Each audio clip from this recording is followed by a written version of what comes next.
रोज का वचन। रोज के वचन में आपका स्वागत है। दिन 156। शमूएल भविष्यवक्ता की दूसरी पुस्तक अध्याय 2। शमूएल भविष्यवक्ता की दूसरी पुस्तक अध्याय 2।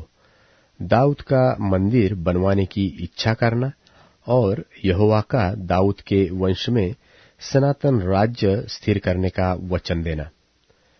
जब राजा अपने भवन में रहता था और यहोवा ने उसको उसके चारों ओर के सब शत्रुओं से विश्राम दिया था, तब राजा नातान नाम भविष्यवक्ता से कहने लगा, देख, मैं तो देवदारू के बने हुए घर में रहता हूं, परंतु परमेश्वर का संदूक तंबू में रहता है।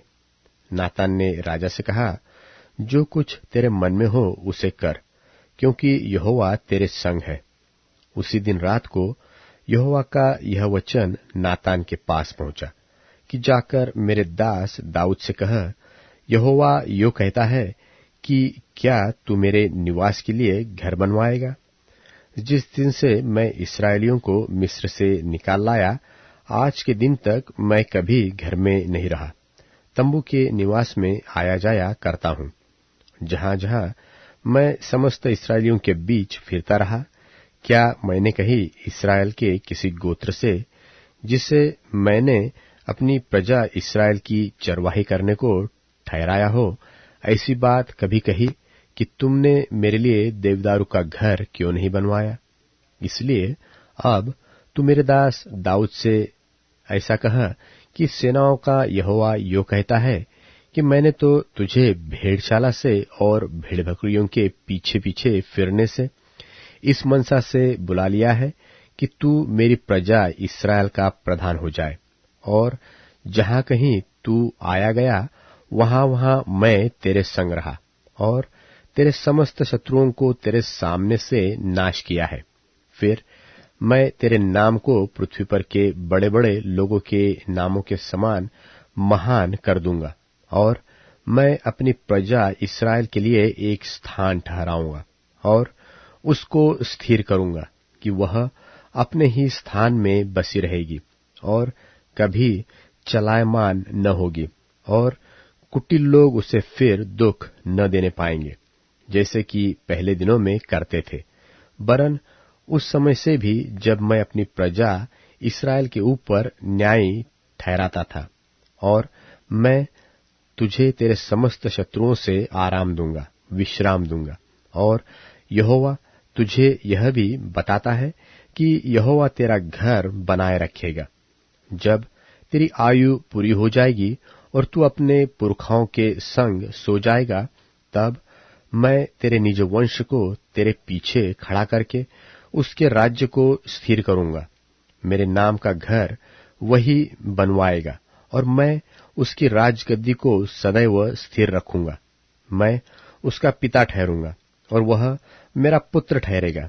यदि वह अधर्म करे तो मैं उसे मनुष्यों के योग्य दंड से और आदमियों के योग्य मार से ताड़ना दूंगा, परंतु मेरी करुणा उस पर से ऐसे न हटेगी जैसे मैंने शाऊल पर से हटाकर उसको तेरे आगे से दूर किया, वरन तेरा घराना और तेरा राज्य मेरे सामने सदा अटल बना रहेगा।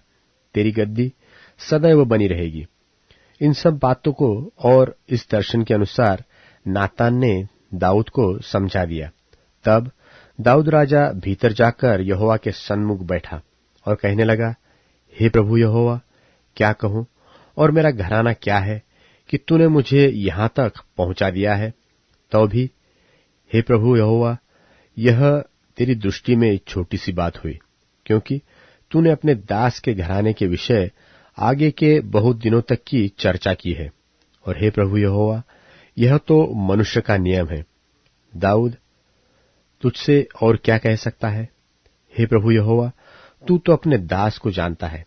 तूने अपने वचन के निमित्त और अपने ही मन के अनुसार यह सब बड़ा काम किया है कि तेरा दास उसको जान ले। इस कारण हे यहोवा परमेश्वर, तू महान है, क्योंकि जो कुछ हमने अपने कानों से सुना है उसके अनुसार तेरे तुल्य कोई नहीं, और न तुझे छोड़ कोई और परमेश्वर है। फिर तेरी प्रजा इस्राएल के भी तुल्य कौन है? वह तो पृथ्वी भर में एक ही जाति है, जिसे परमेश्वर ने जाकर अपनी निज प्रजा करने को छुड़ाया, इसलिए कि वह अपना नाम करे और तुम्हारे लिए बड़े बड़े काम करे। और तू अपनी प्रजा के सामने, जिसे तूने मिस्री आदि जाति जाति के लोगों और उनके देवताओं से छुड़ा लिया, अपने देश के लिए भयानक काम करे। और तूने अपनी प्रजा इस्राएल को अपनी सदा की प्रजा होने के लिए ठहराया। और हे यहोवा, तू आप उसका परमेश्वर है। अब हे यहोवा परमेश्वर, तूने जो वचन अपने दास के और उसके घराने के विषय दिया है, उसे सदा के लिए स्थिर कर और अपने कहने के अनुसार ही कर। और यह कर कि लोग तेरे नाम की महिमा सदा किया करे, कि सेनाओं का यहोवा इस्राएल के ऊपर परमेश्वर है। और तेरे दास दाऊद का घराना तेरे सामने अटल रहे, क्योंकि हे सेनाओं के यहोवा, हे इस्राएल के परमेश्वर, तूने यह कहकर अपने दास पर प्रकट किया है कि मैं तेरा घर बनाए रखूंगा। इस कारण तेरे दास को तुझसे यह प्रार्थना करने का हिया हुआ है। और अब हे प्रभु यहोवा, तू ही परमेश्वर है और तेरे वचन सत्य है, और तूने अपने दास को यह भलाई करने का वचन दिया है।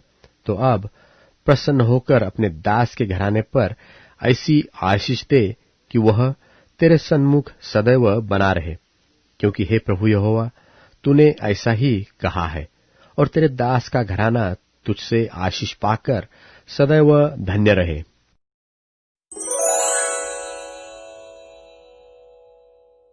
शमूएल भविष्यवक्ता की दूसरी पुस्तक अध्याय 8। शमूएल भविष्यवक्ता की दूसरी पुस्तक अध्याय 8। दाऊद के विजयों का संक्षेप वर्णन। इसके बाद दाऊद ने पलिश्तियों को जीतकर अपने अधीन कर लिया, और दाऊद ने पलिश्तियों की राजधानी की प्रभुता उनके हाथ से छीन ली। फिर उसने मोआबियों को भी जीता और इनको भूमि पर लिटाकर डोरी से मापा। तब 2 डोरी से लोगों को मापकर घात किया और डोरी भर के लोगों को जीवित छोड़ दिया। तब मोआबी दाऊद के अधीन होकर भेंट ले आने लगे। फिर जब सोबा का राजा रहोब का पुत्र हददेजेर महानद के पास अपना राज्य फिर जो का त्यों करने को जा रहा था, तब दाऊद ने उसको जीत लिया, और दाऊद ने उससे 1700 सवार और 20,000 प्यादे छीन लिए, और सब रथ वाले घोड़ों के सूम की नस कटवाई, परंतु 100 रथ वाले घोड़े बचा रखे। और जब दमिश्क के अरामी सोबा के राजा हददेजेर की सहायता करने को आए, तब दाऊद ने अरामियों में से 22,000 पुरुष मारे। तब दाऊद ने दमिश्क में अराम के सिपाहियों की चौकियां बैठाई। इस प्रकार अरामी दाऊद के अधीन होकर भेंट ले आने लगे, और जहां जहां दाऊद जाता था, वहां वहां यहोवा उसको जयवंत करता था। और हददेजेर के कर्मचारियों के पास सोने की जो ढालें थी, उन्हें दाऊद लेकर यरूशलेम को आया, और बेतह और बरौतै नाम हददेजेर के नगरों से दाऊद राजा बहुत सा पीतल ले आया। और जब हमात के राजा तोई ने सुना कि दाऊद ने हददेजेर की समस्त सेना को जीत लिया है, तब तोई ने योराम नाम अपने पुत्र को दाऊद राजा के पास उसका कुशल क्षेम पूछने और उसे इसलिए बधाई देने को भेजा कि उसने हददेजेर से लड़कर उसको जीत लिया था, क्योंकि हददेजेर तोई से लड़ा करता था। और योराम चांदी, सोने और पीतल के पात्र लिए हुए आया। इनको दाऊद राजा ने यहोवा के लिए पवित्र करके रखा, और वैसा ही अपने जीती हुई सब जातियों के सोने चांदी से भी किया, अर्थात अरामियों, मोआबियों, अम्मोनियों, पलिश्तियों और अमालेकियों के सोने चांदी को, और रहोब के पुत्र सोबा के राजा हददेजेर की लूट को भी रखा। और जब दाऊद लोम वाली तराई में 18,000 अरामियों को मार के लौट आया, तब उसका बड़ा नाम हो गया। फिर उसने एदोम में सिपाहियों की चौकियां बैठाई, पूरे एदोम में उसने सिपाहियों की चौकियां बैठाई, और सब एदोमी दाऊद के अधीन हो गए।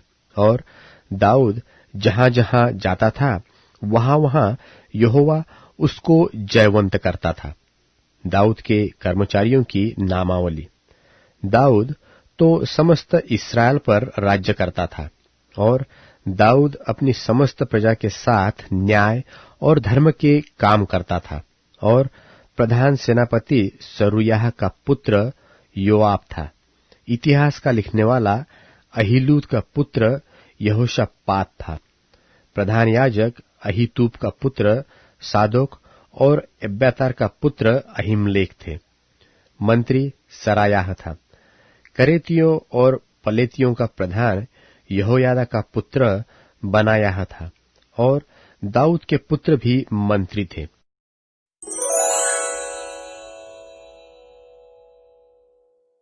हे इस्राएलियों सुनो, जैसा कि तुम जानते हो, परमेश्वर ने यीशु के द्वारा तुम में आश्चर्य कर्म, सामर्थ के कार्य और चिन्ह दिखाकर यह प्रकट कर दिया था कि नासरत में रहने वाले यही यीशु थे। उन्हें परमेश्वर के पूर्व ज्ञान और निश्चित उद्देश्य के आधार पर सुपुर्द किया गया। तुमने उन्हें लेकर दुष्ट हाथों से सूली पर चढ़ाकर मार डाला, लेकिन ऐसा हो नहीं सकता था कि यीशु मौत के वश में रहते। परमेश्वर ने उन्हें मौत के बंधनों से मुक्त करके जिंदा कर दिया, क्योंकि दाऊद उनके बारे में कहता है, मैं अपने सामने हमेशा प्रभु को देखता रहा, क्योंकि वह मेरे दाएं बाजू में है, ताकि मैं डावाडोल ना हूं। इसलिए मैं खुश हुआ। मेरी जीभ प्रभु की बड़ाई करने लगी, और देह भी आशा रखे रहेगी, क्योंकि आप ना मेरे प्राण को मरे हुओं की जगह में छोड़ेंगे और ना अपने पवित्र जन को सड़ने देंगे। आपने मुझे जिंदगी के रास्तों से जानकारी कराई है। अपनी मौजूदगी से आप मुझे खुशी से भर देंगे। भाई लोगों, मैं अपने पूर्वज दाऊद के बारे में साहस से बतलाना चाहता हूँ कि उसके मरने के बाद उसे दफना दिया गया, और उसकी कब्र आज तक हमारे बीच में है। इसलिए एक नबी होने के नाते, और यह जानते हुए कि परमेश्वर ने दाऊद से शपथ खाई है, वह यह थी कि मैं तुम्हारे वंश में से एक व्यक्ति को तुम्हारे सिंहासन पर बिठाऊंगा। इसे पहले ही से जानते हुए दाऊद ने मसीह के जी उठने के बारे में कहा था, यह कि न उनकी आत्मा मरे हुओं की जगह में छोड़ी जाएगी, न ही उनकी देह सड़ेगी। इसी यीशु को स्वर्गिक पिता याहवे ने जिलाया, जिसके हम गवाह हैं। इसीलिए परमेश्वर के दाहिने हाथ तक उठाए जाने और स्वर्गिक पिता से वायदा किए हुए पवित्र आत्मा को लेकर उन्होंने उंडेल दिया, जिसे तुम लोग देखते और सुनते हो। क्योंकि दाऊद स्वर्ग पर नहीं चढ़ा, लेकिन खुद उसने कहा, प्रभु ने मेरे प्रभु से कहा, मेरे दाहिने बाजू पर बैठो, जब तक मैं तुम्हारे दुश्मनों को तुम्हारे पैरों की चौकी ना कर दूं। इसलिए इस्राएल का सारा परिवार यह जान ले कि याहवे परमेश्वर ने इसी यीशु को, जिसे तुमने सूली पर चढ़ाया था, मालिक और मुक्ति देने वाला ठहराया। जब लोगों ने यह सब सुना, उनके मन कायल हो गए, और पतरस और बाकी प्रेरितों से पूछा, हे भाइयों, हम करें क्या? पतरस ने उन्हें जवाब दिया, अपना मन बदलो और तुम में से हर एक यीशु मसीह के नाम से गुनाहों की माफी के लिए बपतिस्मा लें। ऐसा करने से तुम पवित्र आत्मा का दान पाओगे, क्योंकि यह वायदा तुम्हारे वंश और जो दूर दराज के लोग हैं उनके लिए है, जिन्हें हमारे प्रभु और परमेश्वर बुलाएंगे। दूसरी और बातें कहकर उसने गवाही दी और कहा, अपने आप को इस टेढ़ी जाति से बचा कर रखो। तब जिन लोगों ने खुशी से उसकी बातों को स्वीकार किया था, उन्हें बपतिस्मा दिया गया। उसी दिन लगभग 3,000 लोग उनमें मिल गए। वह सभी प्रेरितों से सीखने, संगति करने, रोटी तोड़ने और प्रार्थना करने में लगे रहे। वहां रहने वाले हर एक व्यक्ति पर डर छा गया। प्रेरितों के हाथों से तमाम अद्भुत काम और चमत्कारिक काम किए जाते थे। सभी जिन्होंने यीशु पर विश्वास किया था साथ रहते थे। वे अपनी वस्तुओं और संपत्ति को बेचकर जैसी जिसको जरूरत हुआ करती थी बांट लिया करते थे। वे यहूदी प्रार्थना भवन में हर दिन एक मन से इकट्ठा हुआ करते थे। घर घर में जाकर यीशु की याद में रोटी तोड़ते थे। वे मन की सच्चाई और खुशी से अपना खाना खाया करते थे। वे परमेश्वर की बड़ाई किया करते थे। सभी लोग उनसे खुश थे। जो लोग मुक्ति पाते जा रहे थे उन्हें प्रभु मंडली में जोड़ते जाते थे।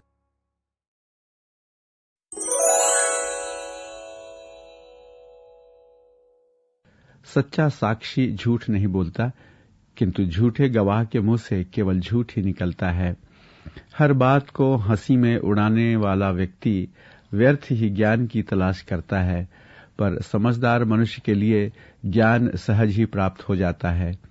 मूर्ख मनुष्य का साथ छोड़ दे, उसकी संगति में तुझे ज्ञान की बातें नहीं मिलेंगी। चतुर मनुष्य की बुद्धि क्या है? अपने मार्ग को पहचानना, परंतु मूर्खों की मूर्खता केवल धोखा देना है। परमेश्वर दुर्जन को ठुकराता है, पर धार्मिक व्यक्ति उसकी कृपा का पात्र बनता है। केवल हृदय अपनी पीड़ा को जानता है, पर उसके आनंद में भी दूसरा साझी नहीं हो सकता। दुर्जन का मकान ढह जाता है, पर धार्मिक मनुष्य का डेरा आबाद रहता है। एक ऐसा भी मार्ग है जो मनुष्य को उचित प्रतीत होता है, किंतु वह पथिक को मृत्यु के द्वार पर पहुंचाता है। हंसी के समय भी हृदय उदास होता है, आनंद का अंत भी दुख होता है। कुटिल मनुष्य को अपने दुराचरण का फल निसंदेह भोगना पड़ता है, पर सज्जन को उसके सत्कर्मों का पुरस्कार मिलता है।